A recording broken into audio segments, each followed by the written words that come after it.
పశ్చిమ బెంగాల్లో రెండుగా చీలిపోయిన టీఎంసీ వర్గాల మధ్య ఆధిపత్య పోరుకు ఇవాళ అసెంబ్లీ వేదిక కానుంది. ఉమ్మడి పౌరస్మృతి బిల్లును సువేందు అధికారి సారథ్యంలోని బీజేపీ సర్కార్ ఇవాళ అసెంబ్లీలో ప్రవేశపెట్టనుంది.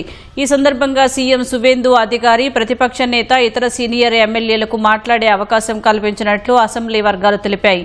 ఈ సందర్భంగా అధికార ప్రతిపక్షాల మధ్య మాత్రమే కాకుండా టీఎంసీలోని రెండు వర్గాల మధ్య పోరు జరిగే అవకాశం ఉంది. టీఎంసీ అధినేత్రి మమతా బెనర్జీ వర్గంతో పాటు ప్రతిపక్ష నేత రితబ్రతా బెనర్జీ నేతృత్వంలోని తిరుగుబాటు వర్గానికి ఈ బిల్లు సవాల్గా నిలవనుంది.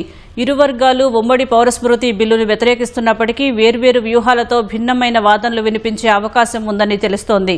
మతంతో సంబంధం లేకుండా వివాహం, విడాకులు, ఆస్తి పంపకాలు, దత్తత వంటి అంశాలకు ఒకే పౌర చట్టాన్ని తీసుకురావాలని బీజేపీ సర్కార్ భావిస్తోంది. వ్యక్తిగత చట్టాల స్థానంలో ఒకే విధమైన న్యాయ వ్యవస్థ ఏర్పాటుకు ఈ బిల్లు దోహదం చేయనుంది.